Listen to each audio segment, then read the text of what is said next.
Coefficient te présente Marketing 3.0 de Philippe Côtelet. À l'heure où les questions environnementales, sociales et sociétales sont plus que jamais d'actualité, il est devenu nécessaire pour les entreprises de les prendre en considération dans leur développement. Parti de ce constat, comment dégager de la rentabilité tout en alliant marketing et responsabilité sociétale? C'est cette question que le livre Marketing 3.0 va t'aider à aborder pour apprendre à faire évoluer ta vision du marketing classique. Un marketing humain qui fait sens. Le marketing que tu vas adopter avec ton entreprise ne doit plus uniquement se centrer sur le produit ou sur son client. Non, il doit s'intéresser à l'humain derrière ce client. Tu dois être une entreprise engagée dans des causes. Les consommateurs sont de plus en plus soucieux de ce qu'ils achètent. L'acte d'achat doit avoir un sens au-delà du confort qu'il procure. Pour faire simple, axe ton marketing sur l'humain, accorde tes valeurs d'entreprise aux attentes de la société et des prises de conscience de ses acteurs. Faire des réseaux sociaux un espace marketing de co-création. La présence de ton entreprise sur les réseaux sociaux étant indispensable, autant tirer avantage de celle-ci. Sur ces derniers, tu interagis avec les consommateurs, oui, mais pas que. Les consommateurs y échangent également entre eux. De ce fait, ils sont devenus acteurs à part entière de ton marketing. La confiance accordée au ressort marketing classique étant de plus en plus faible, les réseaux sociaux ont permis aux consommateurs de se tourner vers ses semblables pour se faire un avis sur ta marque. Ils ont créé ce que l'on peut appeler un pouvoir collectif des consommateurs. Tu dois donc t'inclure dans l'échange et faire de la conversation un nouvel outil de communication si tu veux regagner leur confiance. Pour ce faire, mets en place un marketing collaboratif où le consommateur est libre de s'exprimer. Crée une communauté autour de ton offre qui va permettre à tes utilisateurs de se connecter entre eux pour mieux échanger et s'influencer. En faisant cela, tu seras aux premières loges des retours qui se font sur ton entreprise. Être au plus proche de tes consommateurs. Les réseaux sociaux vont être une vitrine de ta marque, tu dois y entretenir ton image. Tout ce que tu y fais doit faire écho à tes valeurs et à ta mission d'entreprise le plus fidèlement possible. Et oui, tu ne vas pas risquer de perdre ta crédibilité de marque en vantant des mérites qui ne sont pas les tiens. Plus que de répondre aux besoins du consommateur, il faut toucher autant son esprit que son cœur. Tu dois le rendre sensible à ta marque. Afin d'y parvenir, propose des contenus originaux qui sauront mettre ton authenticité et ton honnêteté en valeur. Évite les fausses promesses si tu veux que l'on te fasse confiance et qu'on t'accorde un minimum de crédibilité. Aussi, ne prends jamais ta communauté pour acquise. Un seul faux pas, une seule expérience client négative et c'est l'intégrité de ta marque ainsi que son image qui en prennent un coup. Accorder ta mission d'entreprise aux attentes de tes consommateurs. Si tu veux devenir une référence pour tes consommateurs, fais en sorte de partager leurs idéaux.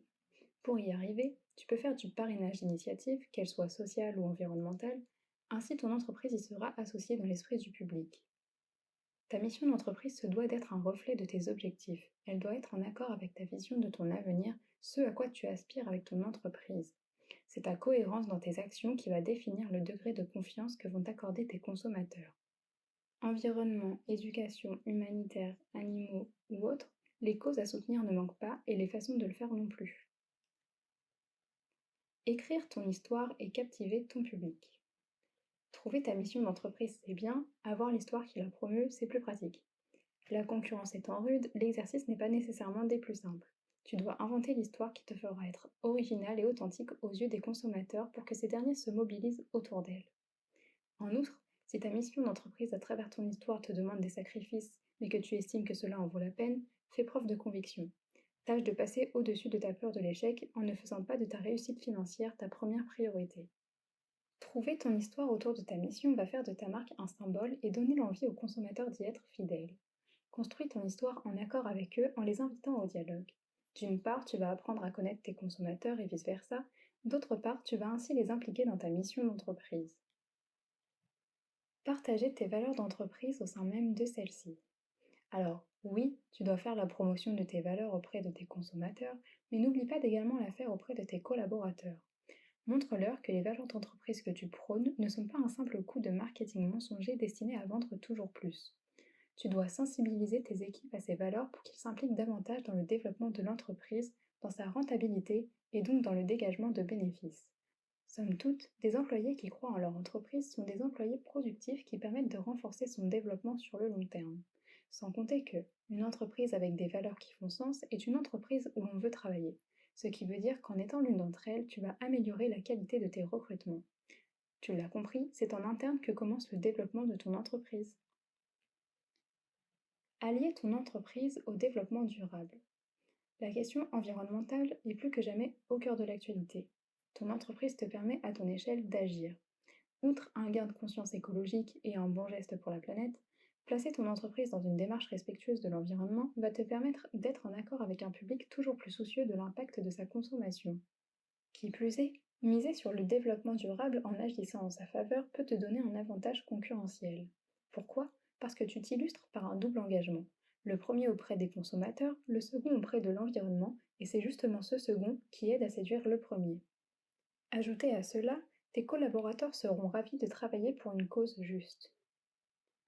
Rendre ton entreprise impactante d'un point de vue socio-culturel. Tu peux faire de ton entreprise une partenaire du changement de la société. Pour cela, attelle-toi à avoir un impact socio-culturel positif. En d'autres termes, deviens une marque socialement responsable. L'idée est de faire d'une pierre deux coups en faisant des questions sociales un vecteur de croissance et de différenciation. Libre à toi de choisir les défis que tu souhaites relever avec ton entreprise, le principal étant que la cause te parle, mais aussi qu'elle ait un minimum de rapport avec ton activité. Pour faire simple, ton entreprise doit être vue comme une accompagnatrice du changement de la société et non pas comme une entreprise sans envergure dont le seul but est le profit. In fine, tu t'en rends bien compte, si tu veux que ton entreprise existe réellement et se fasse un nom, tu dois travailler sa profondeur. À la manière d'un personnage de roman, tu dois lui donner tout ce qui va la rendre unique auprès des consommateurs.